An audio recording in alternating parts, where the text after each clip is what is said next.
आज अपन लोग डिस्कस करेंगे जो उत्तर प्रदेश पुलिस भर्ती परीक्षा चल रही है इस समय, जो 18 फरवरी का पेपर हुआ है सेकंड मीटिंग का, उसमें जो जीएस के क्वेश्चन आए हुए हैं उन पर अपन लोग डिस्कस करेंगे और जानेंगे कि किस तरीके के क्वेश्चन का लेवल है और किस तरीके से जो है क्वेश्चन उठाया है। मैंने क्वेश्चन पेपर देखा है इसको, तो मुझे देखने से ये लग रहा है कि इस बार जो कट ऑफ है बहुत हाई जाने वाली है, क्योंकि क्वेश्चन का जो लेवल है ना वो अच्छा खासा है। और जिस किसी भी बच्चे ने प्रीवियस ईयर क्वेश्चन पेपर अच्छे से सॉल्व कर लिए होंगे उसका तो इसमें सिलेक्शन पक्का होना ही होना है।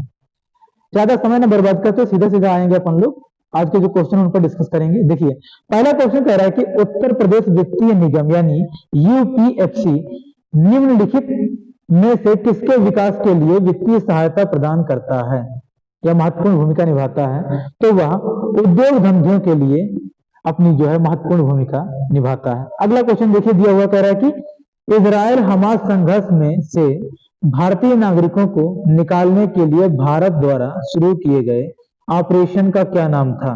तो वह था आपका ऑपरेशन अजय। अगला क्वेश्चन देखते हैं। अगला क्वेश्चन कह रहा है कि उत्तर प्रदेश का दुधवा राष्ट्रीय उद्यान निम्नलिखित में से किस जिले में स्थित है? तो वह आपका हो जाएगा लखीमपुर खीरी, यानी इसका ऑप्शन डी क्या है, एकदम करेक्ट आंसर है। आगे देखते हैं अगला क्वेश्चन।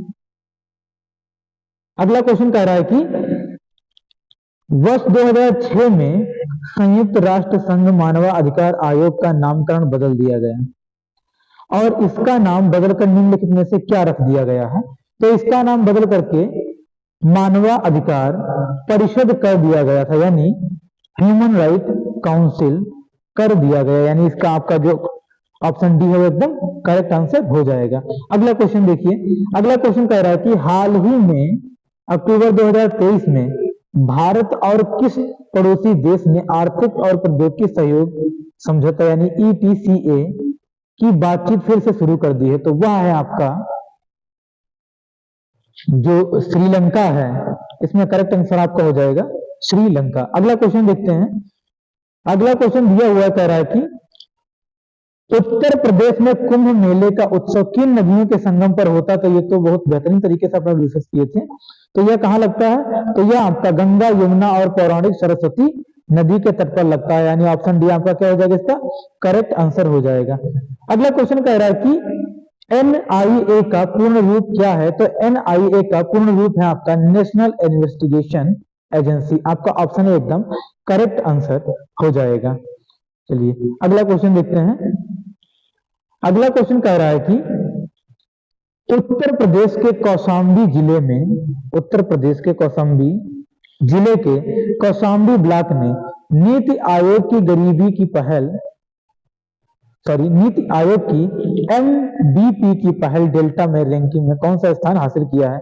तो वह है आपका द्वितीय स्थान, यानी ऑप्शन सी इसका एकदम करेक्ट आंसर हो जाएगा। अगला क्वेश्चन कह रहा है कि वर्ष 2016 में नोटबंदी के दौरान आरबीआई के गवर्नर कौन थे? तो वह थे आपके उर्जित आर पटेल, यानी ऑप्शन सी एकदम करेक्ट आंसर हो जाएगा। चलिए अगला क्वेश्चन देखते हैं। अगला क्वेश्चन दिया हुआ है, कह रहा है कि हाल ही में प्रधानमंत्री नरेंद्र मोदी ने अयोध्या में नवनिर्मित हवाई अड्डे का उद्घाटन किया हुआ है। इस नवनिर्मित हवाई अड्डे का नाम क्या है, यानी नाम बताना है इसमें? तो इसका नाम है आपका महर्षि वाल्मीकि अंतरराष्ट्रीय हवाई अड्डा, यानी ऑप्शन बी एकदम करेक्ट आंसर हो जाएगा। देखिए अगला क्वेश्चन यहाँ पर दिया हुआ कह रहा है कि उत्तर प्रदेश में ऑनलाइन वित्तीय धोखाधड़ी की रिपोर्ट करने हेतु व्यक्तियों के लिए साइबर क्राइम हेल्पलाइन नंबर पर शिकायत करने की समय सीमा क्या है? तो वह है आपकी 24 घंटे के भीतर भीतर आप रिपोर्ट दर्ज करवा सकते हैं, वरना आपको ये रिटर्न में देना पड़ेगा। चलिए अगला क्वेश्चन क्या है? अगला क्वेश्चन यहाँ पर कह रहा है कि हाल ही में प्रधानमंत्री ने लक्षद्वीप द्वीप समूह सबमरीन ऑप्टिकल फाइबर कनेक्शन परियोजना की शुरुआत करके लक्षद्वीप में धीमी इंटरनेट गति की चुनौती को दूर करने का संकल्प लिया था, जिसकी घोषणा 2020 में लाल किले से स्वतंत्रता दिवस के भाषण के दौरान की गई थी। तो वह लक्षद्वीप और किसके बीच में परियोजना शुरू की गई थी? तो वह आपके कोच्चि और लक्षद्वीप की साझा परियोजना थी। आपका ऑप्शन सी एकदम करेक्ट आंसर हो जाएगा। देखिए अगला क्वेश्चन यहाँ पर क्या कह रहा है कि अगला क्वेश्चन कह रहा है कि केंद्रीय और राज्य सरकारों के जटिल जाल की जगह जीएसटी कानून किस वर्ष लागू किया गया था? तो यह आपका लागू हुआ था वर्ष 2017 में। चलिए अगला क्वेश्चन देखते हैं। अगला क्वेश्चन कह रहा है कि ब्रिक्स 2024 के लिए किस देश की अध्यक्षता 1 जनवरी 2024 से प्रारंभ हो गई? तो वह है आपका रूस। अगला क्वेश्चन देखते हैं अपन लोग। अगला क्वेश्चन कह रहा है कि कयात निम्नलिखित में से किस देश की आधिकारिक मुद्रा है? तो वह आपकी म्यांमार की आधिकारिक मुद्रा है आपकी कयात। अगला क्वेश्चन कह रहा है कि चंद्रयान 3 के रोवर का क्या नाम है? तो उसका नाम है आपका प्रज्ञान, यानी ऑप्शन सी एकदम करेक्ट आंसर आपका हो जाएगा। अगला क्वेश्चन देखते हैं। अगला क्वेश्चन कह रहा है कि भारत में राष्ट्रीय बालिका दिवस किस तारीख को मनाया जाता है? भारत में राष्ट्रीय बालिका दिवस किस तारीख को मनाया जाता है? तो वह आपका मनाया जाता है 24 जनवरी को। 24 जनवरी इसका एकदम करेक्ट आंसर हो जाएगा। अगला क्वेश्चन देखिए। अगला क्वेश्चन कह रहा है कि हाल ही में प्रधानमंत्री ने उत्तर प्रदेश में निम्नलिखित में से किस स्थान पर स्वरवेद महामंदिर का उद्घाटन किया है? तो इसका सही आंसर आपका हो जाएगा सॉरी बनारस, यानी बनारस में क्या किया था? इसका उद्घाटन किया गया है। अगला क्वेश्चन देखिए। अगला क्वेश्चन कह रहा है कि हिंदी भाषा की सबसे लोकप्रिय रचनाओं में से एक मधुशाला के लेखक कौन है? तो वह है आपके हरिवंश राय बच्चन। ऑप्शन ए आपका एकदम करेक्ट आंसर हो जाएगा। अगला क्वेश्चन देखिए क्या कह रहा है कि अगला क्वेश्चन कह रहा है कि निम्नलिखित में से कौन सा भारत का सर्वोच्च सैन्य पुरस्कार है? तो वह परमवीर चक्र आपका ऑप्शन ए एकदम राइट आंसर हो जाएगा। चलिए अगला क्वेश्चन देख लेते हैं। अगला क्वेश्चन कह रहा है कि निम्नलिखित में से किस क्रिकेटर ने खेलों में उत्कृष्ट प्रदर्शन के लिए 2023 अर्जुन पुरस्कार जीता? तो वो है आपके मोहम्मद शमी, यानी ऑप्शन ए एकदम करेक्ट आंसर इसका हो जाएगा।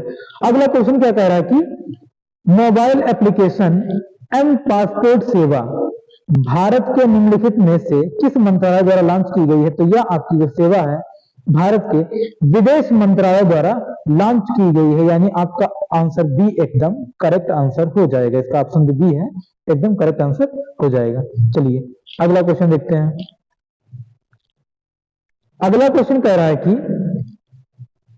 भारत के संविधान के अनुच्छेद 64 से 89 एक के तहत निम्नलिखित में से कौन राज्यसभा का पदेन सभापति होगा? तो वह आपका हो जाएगा उपराष्ट्रपति, यानी आपका ऑप्शन जो यहाँ पर सी दिया हुआ है वह एकदम करेक्ट आंसर हो जाएगा। अगला क्वेश्चन देखिए यहाँ पर क्या कह रहा है कि निम्नलिखित में से किस मंत्रालय के पास जनसंचार के विभिन्न माध्यमों और प्रिंटिंग मीडिया के विनियम के माध्यम से सरकारी नीतियों, योजनाओं और कार्यक्रमों के बारे में जानकारी प्रसारित करने की जिम्मेदारी होती है?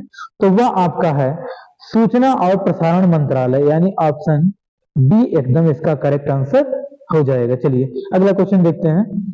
अगला क्वेश्चन कह रहा है कि निम्नलिखित में से कौन सा दिन भारत में राष्ट्रीय युवा दिवस के रूप में मनाया जाता है?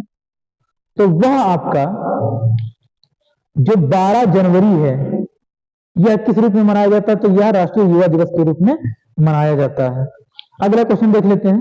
अगला क्वेश्चन कह रहा है कि निम्नलिखित में से कौन सा अम्ल सिरके में मौजूद होता है? तो वह आपका होता है एसिटिक अम्ल, यह सिरके में मौजूद होता है। और कल आपका जो है दही में पूछ लिया था, है ना। चलिए अगला क्वेश्चन देख लेते हैं। अगला क्वेश्चन कह रहा है कि राष्ट्रीय विषाणु विज्ञान संस्थान निम्नलिखित में से किस स्थान पर स्थित? तो आपका महाराष्ट्र के पुणे में स्थित है, यानी आपका ऑप्शन सी एकदम करेक्ट आंसर इसका हो जाएगा।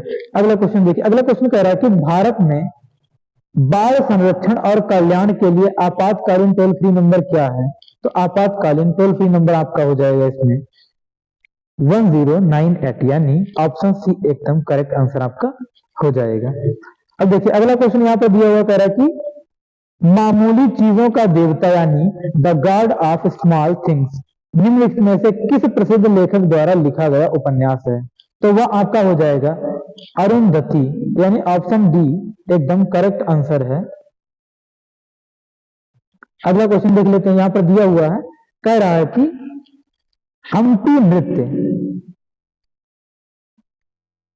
हम्पी नृत्य उत्सव निम्नलिखित में से किस राज्य का उत्सव है? तो यह आपका किस राज्य का उत्सव? तो यह आपका कर्नाटक राज्य का उत्सव है। अगला क्वेश्चन देख लेते हैं। अगला क्वेश्चन यहाँ पर दिया हुआ है, क्या कह रहा है? अगला क्वेश्चन कह रहा है कि सरकार का वह खाता जो केवल चालू वित्तीय वर्ष से संबंधित है, इसमें कौन सा शामिल है?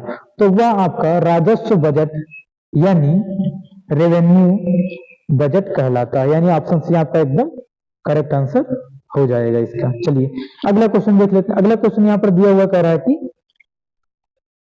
निम्नलिखित में से भारत के किस बंदरगाह को अरब सागर की रानी के नाम से जाना जाता है? तो वह है आपका कोच्चि बंदरगाह, जिसे अरब सागर की रानी के नाम से जाना जाता है। देखिए अगला क्वेश्चन देख लेते हैं। अगला क्वेश्चन क्या कह रहा है?